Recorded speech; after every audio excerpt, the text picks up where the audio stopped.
നമസ്കാരം പ്രിയമുള്ളവരെ, എല്ലാവർക്കും ഒരിക്കൽ കൂടി മീഡിയ പ്ലസിലേക്ക് ഹാർദമായ സ്വാഗതം. 2024 ലോക്സഭാ ഇലക്ഷന്റെ അന്തിമ റിസൾട്ട് വരുമ്പോൾ സ്കോർ നില എങ്ങനെയായിരുന്നു? എൻ ഡി എ മുന്നണി, ബി ജെ പി നേതൃത്വം നൽകുന്ന എൻ ഡി എ മുന്നണി 293 സീറ്റ്, കോൺഗ്രസ് നേതൃത്വം നൽകുന്ന ഇന്ത്യ മുന്നണി 234 സീറ്റ്.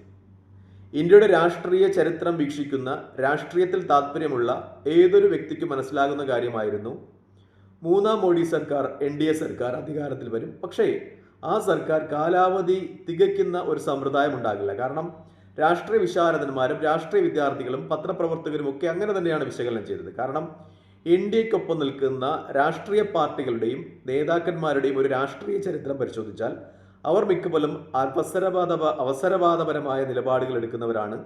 രാഷ്ട്രീയ നേട്ടങ്ങൾക്ക് വേണ്ടി അങ്ങോട്ടും ഇങ്ങോട്ടുമൊക്കെ ചാഞ്ചാടി നിൽക്കുന്ന രാഷ്ട്രീയ പാർട്ടികളും നേതാക്കന്മാരുമാണ്. അതുകൊണ്ട് തന്നെ മൂന്നാം എൻ ഡി എ സർക്കാർ കാലാവധി തികയ്ക്കില്ല എന്നൊരു നിഗമനം രാഷ്ട്രീയ വിദ്യാർത്ഥികൾക്കിടയിൽ ഉണ്ടായിരുന്നു. പ്രത്യേകിച്ചും ആ രാഷ്ട്രീയ പാർട്ടികളുടെയൊക്കെ ഒരു ചരിത്രം എടുത്താൽ ബി ജെ പി കഴിഞ്ഞാൽ അതിൽ ഏറ്റവും കൂടുതൽ സീറ്റുള്ള തെലുങ്കുദേശം പാർട്ടി 16 സീറ്റ്.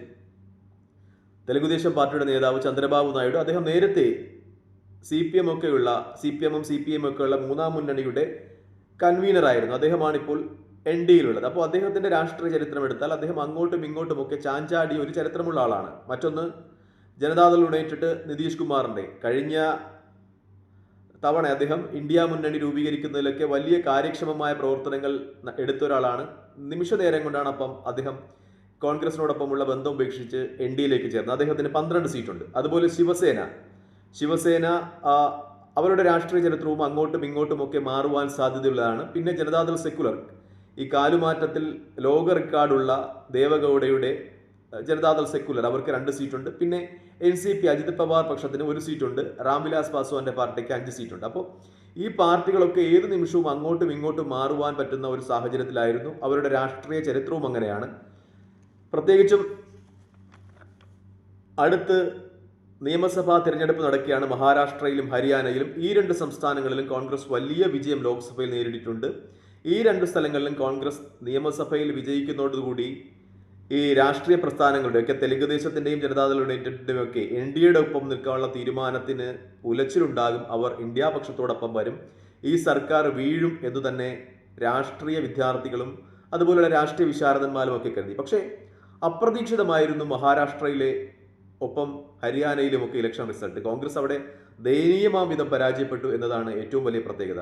പ്രത്യേകിച്ചും മഹാരാഷ്ട്രയിൽ ലോക്സഭയിൽ 48 സീറ്റുള്ള മഹാരാഷ്ട്രയിൽ 30 സീറ്റാണ് അവിടെ ഇന്ത്യ സഖ്യം വിജയിച്ചത്. പക്ഷേ നിയമസഭാ തെരഞ്ഞെടുപ്പ് വരുമ്പോൾ 50 സീറ്റിൽ ഒതുങ്ങി എന്നൊരു പ്രത്യേകതയുണ്ട്. ഹരിയാനയിലും അങ്ങനെയാണ്. ഇന്ത്യ സഖ്യം അവിടെ 36 സീറ്റാണ് നിയമസഭയിൽ നേടുന്നത്. എൻ ഡി എ സഖ്യം 43 സീറ്റ് നേടി. പക്ഷേ ലോക്സഭയിൽ അവിടെ കോൺഗ്രസിനായിരുന്നു വിജയം. അങ്ങനെ ലിസ്റ്റ് എടുത്തു നോക്കുമ്പോൾ വളരെ അപ്രതീക്ഷിതമായ പരാജയങ്ങൾ ഈ 2 സംസ്ഥാനങ്ങളിലും ഉണ്ടായി. അതുകൊണ്ട് തന്നെ തെലുങ്കുദേശവും ജനതാദൾ യുണൈറ്റഡും ശിവസേനയും ഒക്കെ എൻ ഡി എയിൽ ഉറച്ചു നിൽക്കുന്ന ഒരു സംഭവികത ഉണ്ടായി. അവർ സർക്കാരിനെ തൽക്കാലം മറച്ചിടുവാൻ പോകാത്ത ഒരു സ്ഥിതിവിശേഷമുണ്ടായി. ഇപ്പോൾ പുതിയ വിശകലനങ്ങൾ വരികയാണ്. അതായത് രമേശ് ചെന്നിത്തല, മഹാരാഷ്ട്രയുടെ ചുമതലയുണ്ടായിരുന്ന കേരളത്തിന്റെ പ്രമുഖനായ നേതാവ് രമേശ് ചെന്നിത്തല ഈ വൻതോതിലുള്ള വോട്ട് തിരിമതി മഹാരാഷ്ട്രയിൽ നടത്തിയെന്ന റിപ്പോർട്ട് കോൺഗ്രസിന്റെ കേന്ദ്ര നേതൃത്വത്തിന് കൊടുക്കുന്നു. ഒപ്പം വോട്ടിംഗ് മെഷീനുമൊക്കെ വലിയ രീതിയിലുള്ള അട്ടിമറി നടത്തിയെന്ന റിപ്പോർട്ടുകൾ കൊടുക്കുന്ന ഒരു സന്ദർഭമാണ്.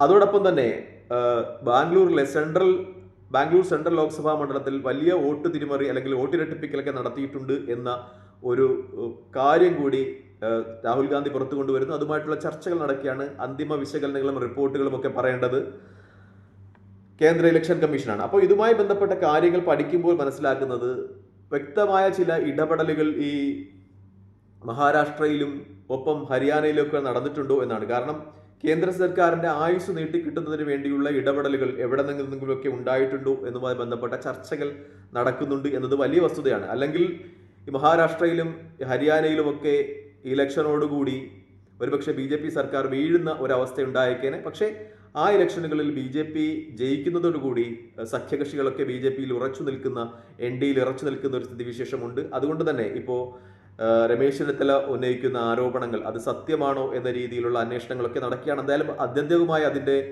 റിസൾട്ട് പറയേണ്ടത് കേന്ദ്ര ഇലക്ഷൻ കമ്മീഷനാണ്. എന്തായാലും ചില സംശയങ്ങൾ ഇന്ത്യയിലെ ജനാധിപത്യത്തെ സ്നേഹിക്കുന്ന ആളുകൾക്കുണ്ട് എന്ന കാര്യത്തിൽ സംശയമില്ല. മറ്റൊരു കാര്യം കൂടി പുറത്തു വരികയാണ്. വോട്ടർ അധികാർ യാത്ര രാഹുൽ ഗാന്ധി നടത്തുകയാണെന്ന്.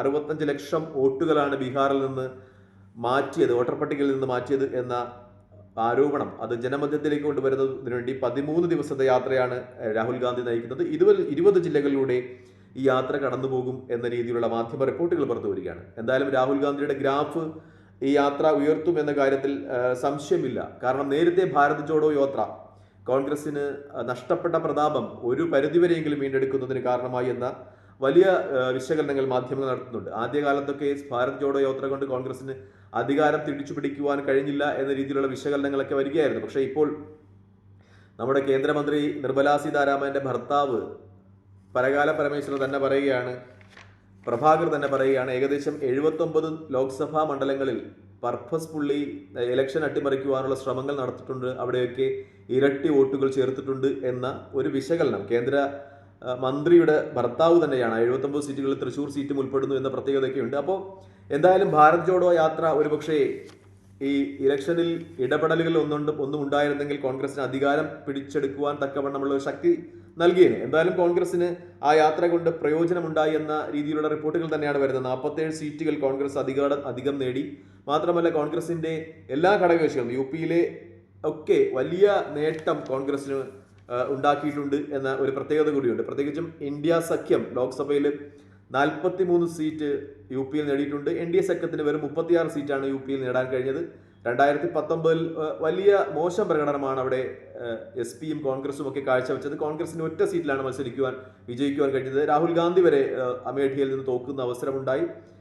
അന്ന് കോൺഗ്രസും SP-യും ഒക്കെ വ്യത്യസ്തമായിട്ടാണ് മത്സരിച്ചത്. BSPക്ക് 10 സീറ്റ് ഉണ്ടായിരുന്നു, SP 5 സീറ്റിൽ ഒതുങ്ങി. അതിൽ നിന്നൊക്കെ വലിയ മികച്ച പ്രകടനം 2024 അവിടെ കോൺഗ്രസിനും SP-ക്കും ഒക്കെ കാഴ്ചവെക്കുവാൻ കഴിഞ്ഞു. അത് തീർച്ചയായും ഭാരത് ജോഡോ യാത്ര കൊണ്ട് ഉണ്ടായ ഒരു നേട്ടം തന്നെയാണ്. നേരത്തെ ബീഹാറിലെ കാര്യമെടുത്താലും അവിടെ വലിയ തിരിച്ചടിയായിരുന്നു 2019 ലോക്സഭാ ഇലക്ഷനിൽ കോൺഗ്രസിനും ഒപ്പം തേജസ്വി യാദവിനും ഒക്കെ ഉണ്ടായത്. പക്ഷേ ഇപ്പോൾ ചില മെച്ചപ്പെടുത്തുന്ന അവസരമുണ്ടായി. ഇതൊക്കെ തന്നെയും ഈ ഭാരത് ജോഡോ യാത്രയുടെ ഒരു ഇമ്പാക്റ്റ് ആണ് എന്ന കാര്യത്തിൽ സംശയമില്ല. 2019 വെറും ഒരു സീറ്റ് മാത്രമാണ് കോൺഗ്രസിന് അവിടെ ഉണ്ടായിരുന്നത്. എന്തായാലും രാഹുൽ ഗാന്ധി ഒരു പുതിയ യാത്രയ്ക്ക് തയ്യാറെടുക്കുമ്പോൾ അത് കോൺഗ്രസിന്റെയും രാഹുൽ ഗാന്ധിയുടെയും ഗ്രാഫ് ഉയർത്തുമെന്ന കാര്യത്തിൽ സംശയമില്ല. കാരണം രാഹുൽ ഗാന്ധി രാജ്യത്തിന്റെ ജനാധിപത്യ മതേതര പാരമ്പര്യം തിരിച്ചുപിടിക്കുവാനുള്ള വലിയ ഒരു പോരാട്ടത്തിൽ തന്നെയാണ്. അതിന് അദ്ദേഹത്തിന്റെ ഗ്രാഫ് ഉയർത്തും എന്ന കാര്യത്തിൽ സംശയമില്ല. പ്രത്യേകിച്ചും UP പോലെയുള്ള സംസ്ഥാനത്ത് നേരത്തെ 2024 ലോക്സഭാ ഇലക്ഷനിൽ അവിടെ മുഴങ്ങിക്കേട്ട ഒരു മുദ്രാവാക്യമാണ് ഹം റൊട്ടി നഹി ചാഹിയെ ഹം മന്ദിർ ചാഹിയെ. ഞങ്ങൾക്ക് റൊട്ടി വേണ്ട, പട്ടിണിയാണെങ്കിലും കുഴപ്പമില്ല, അമ്പലം കിട്ടിയാൽ മതി എന്ന് ചിന്തിക്കുന്ന അത്രത്തോളം ഹൈന്ദവ തീവ്രവാദ വേരോടിയ ഉത്തരേന്ത്യയുടെ ജനമനസ്സുകളിലേക്ക് രാഹുൽ ഗാന്ധിക്ക് ഇറങ്ങിച്ചെല്ലുവാൻ കഴിയുന്നുണ്ടെങ്കിൽ, അവിടെ സമത്വത്തിന്റെയും സ്നേഹത്തിന്റെയും ഒക്കെ സന്ദേശം പറയുവാൻ കഴിയുന്നുണ്ടെങ്കിൽ രാഹുൽ ഗാന്ധി ഈ യാത്ര കൊണ്ടും അദ്ദേഹത്തിന്റെ ഗ്രാഫും അദ്ദേഹത്തിന്റെ പാർട്ടിയുടെ ഗ്രാഫും ഉയർത്തുമെന്ന കാര്യത്തിൽ സംശയമില്ല. തൽക്കാലം ഈ വീഡിയോയുമായി വിടവാങ്ങിയാണ്. മറ്റൊരു വീഡിയോയുമായി കാണുന്നവരെ നന്ദി, നമസ്കാരം, ജയ് ഹിന്ദ്.